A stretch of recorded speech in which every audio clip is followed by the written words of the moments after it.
నిజామాబాద్ జిల్లాలోని రేషన్ షాపుల్లో సన్నబియ్యం పంపిణీ పథకం గ్రాండ్ గా ప్రారంభమైంది. జిల్లా వ్యాప్తంగా మొత్తం 759 రేషన్ దుకాణాల్లో సన్నబియ్యం పంపిణీ జరిగింది.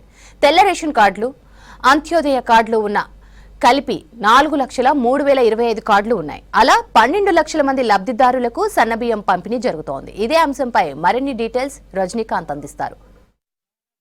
కూడా సన్నబియ్యం పంపిణీ మొదలైంది. ఉదయం నుంచి కూడా ఆయా రేషన్ షాపుల్లో జిల్లా వ్యాప్తంగా 759 షాపుల్లో ఈరోజు ఉదయం నుంచి కూడా రాష్ట్ర ప్రభుత్వం సన్నబియ్యాన్ని ప్రారంభించింది. లబ్ధిదారులందరికీ కూడా సన్నబియ్యాన్ని గత నెల వరకు కూడా దొడ్డు బియ్యం పంపిణీ చేసినటువంటి ప్రభుత్వం ఇప్పుడు ఈ నెల నుంచి కొత్తగా ఉగాది సందర్భంగా ఈ యొక్క స్కీమ్ని లాంచ్ చేసింది. రేవంత్ రెడ్డి నల్గొండలో యొక్క స్కీమ్ లాంచ్ చేశాడు. నిజామాబాద్ జిల్లా వ్యాప్తంగా కూడా ఈ రోజు ఉదయం నుంచి సన్నబియ్యం పంపిణీ జరుగుతుంది. చూడొచ్చు మనం.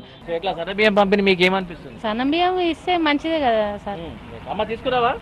తీసుకురా సార్. ఎట్లా సన్నబియ్యం పంపిణీ రాష్ట్ర ప్రభుత్వం మొదలు పెట్టింది, ఏమనుకుంటున్నారు? ఈ రోజు నుంచి ఫస్ట్ వస్తుంది కదా, బియ్యంగా తీసుకోలేదు, నేను తీసుకుంటున్నాను. ఏమనిపిస్తుంది? ఒక లబ్ధిదారుడు మీరు అంటే ప్రతి నెల కూడా మీరు వచ్చి రేషన్ తీసుకుంటారు, ఈసారి సన్నబియ్యం తీసుకుంటున్నారు, ఎట్లా అనిపిస్తుంది మీకు? బాగా అనిపిస్తుంది. రేవంత్ రెడ్డి గారి దయ వల్ల బాగా అనిపిస్తుంది. మీరు కూడా బాగా అనిపిస్తుంది. సన్నబియ్యం చూసినా బాగా. ప్రతి నెల వస్తారా? ప్రతి నెల మంచిగా ఉంది. మారిపోయినాయి, ఎట్లా అనిపిస్తుంది? బాగుంది. మంచిదేనా స్కీమ్? మంచిదే. ఈ మంత్లీ ఇస్తున్నారు కదా సార్, ఇదే మంత్లీ కంటిన్యూ మాకు వస్తే ఇవే సన్న బియ్యం అందరు తీసుకుంటా ఉంటారు, పబ్లిక్ కూడా మంచిగా ఉంటారు. ప్రభుత్వం చెప్తుంది కంటిన్యూగా ఇస్తామని చెప్తుంది, మరి అదే మంచిదే కదా. ఇదే కంటిన్యూ ఇప్పుడు ఈ నెల నుంచి ఇస్తున్నారు కదా. ఇంతకు ముందు పోయిన నెల నుంచి దొడ్డి బియ్యం ఇచ్చారు, ఇప్పుడు ఈ నెల నుంచి సన్నం బియ్యం ఇస్తున్నారు. అందరూ కూడా పబ్లిక్ కూడా సన్నం బియ్యం ఇస్తున్నారని చాలా పబ్లిక్ కూడా అంటున్నారు. అందరూ కూడా ఎండలా పడి ఇప్పుడు ఎండకు కూడా నిలబడి బియ్యం తీసుకుంటున్నది పబ్లిక్. అలాగే ఇదే కంటిన్యూగా నడుస్తూనే ఉండాలా. అంటే సన్న బియ్యమా దొడ్డు బియ్యమా అన్నది పక్కకు పెడితే క్వాలిటీ బియ్యం ఇస్తే బాగుంటుంది. అంటే ఇంట్లో ఆడవాళ్ళకి ఇబ్బంది కాకుండా. ఇప్పుడు ఇంట్లో రాళ్ళు ఉన్నాయనుకో, వాళ్ళు ఏరుకుంటే ఇంకా 10 hours 20 hours ఇట్లా కూర్చోవాల్సి వస్తుంది ఏరుకుంటా. క్వాలిటీ మెయింటైన్ చేస్తే చాలు. సన్న అయినా దొడ్డు అయినా ఏం కాదు, పర్లేదు, కానీ క్వాలిటీ మెయింటైన్ చేయాలి, రాళ్ళు లేకుండా. చాలా మంచిగా అనిపిస్తుంది సార్. ఇప్పటికైతే శారదయ వలన ఇప్పుడు సన్న బియ్యం తింటున్నాం. ఇంతకుముందు దొడ్డు బియ్యమే, నెలకు దొడ్డు బియ్యమే తీసుకుంటుంటే ఉన్నోడు అమ్ముకొని తింటున్నారు, గరీబోలు అయినా కానీ ఇవే తింటున్నారు. 100% అయితే అమ్ముకొని తింటున్నారు సార్. మేమైతే ఇవే దొడ్డు బియ్యం తినగలుగుతాం సార్. ఎప్పుడు రేషన్ నెలకి ఇవే తింటాం సార్.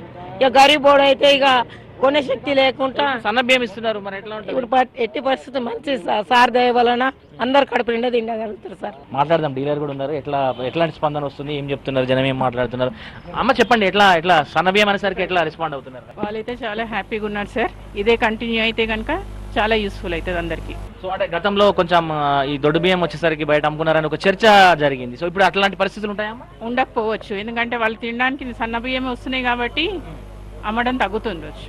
సో ఇట్లా ఉదయం మార్నింగ్ నుంచి కూడా మీ దగ్గరకు వస్తున్న లబ్ధిదారులు ఎట్లాంటి రెస్పాన్స్ వస్తుంది? అంటున్నాను కదా, దే ఆర్ వెరీ హ్యాపీ.